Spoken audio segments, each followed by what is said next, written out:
When Kevin Durant requested a trade from the Brooklyn Nets, his legacy was seemingly ruined. However, KD nor the Nets organization were the ones being the most damaged by this trade request.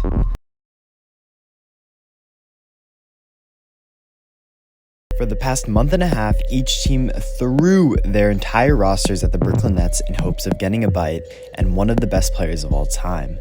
This offseason was arguably one of the most unpredictable and exciting scenarios just because half of the teams of the league were trying to shoot their shot with KD. I'll list some teams right now that I remember hearing coming up in trade talks.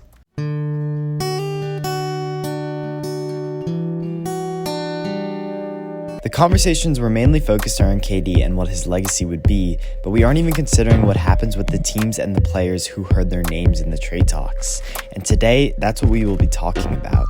Where do the teams that threw their court the Nets publicly go from here, and will they ever be able to recover?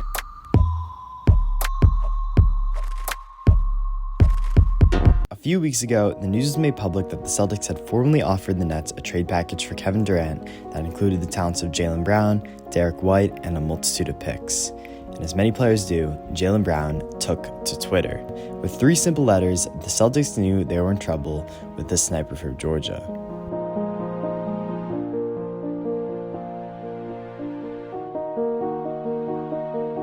Here's the problem. If the trade had gotten done and Jaylen Brown was wearing a black and white uniform at the start of the NBA season, his tweet is whatever. However, voicing your disapproval of a team before you are dealt from them is a dangerous task because in the scenario where they don't actually deal you, you have to walk into training camp to put up with this front office that didn't value the fact that you were and could be the second option on a championship team for years. Years is something that KD doesn't have. I don't blame Brad Stevens for offering a package to the Nets, that's his job. But what's also his job is to value the players that he has right now. The Celtics just made it to the NBA Finals and for whatever reason had an 86% chance to win such finals, according to ESPN.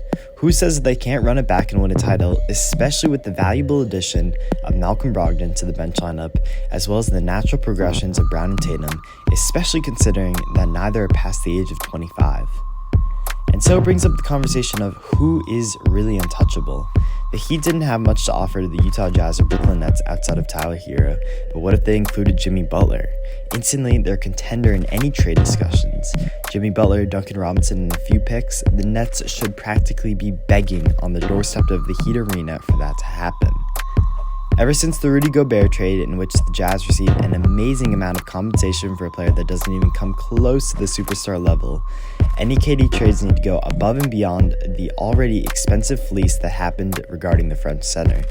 Instead of a few good role players, you would need an all-star and the same amount of picks for even a consideration. And this is why we've seen so many rumors begin to circle around who would be dished. The reality is that aside from probably 10 to 12 stars, no one is off the hook for a trade should someone like KD come up in the market. And Jaylen Brown's awkward fate at the Celtics training camp is only one of probably 10 more between teams and their players. Think about the Grizzlies, who actively pursued KD. Outside of their 3 best players, every Grizzly knew that they were probably brought up in such trade talks, and for someone like Steven Adams, they were formally offered to the Nets. Will these players even feel motivated to play for these organizations, to win for them, if they knew that their talents aren't valued past a package deal for a star? Every player brought up in trade talks knew that they aren't as good as Kevin Durant, but the problem is that they now know that the organization believes them and their teammates are not good enough to contribute to a contending roster.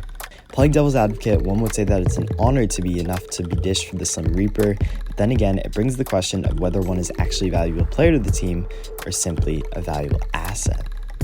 During an interview with the local radio station, the Celtics GM Brad Stevens stated that he sat down with Brown and that he looked great and will be back in Boston.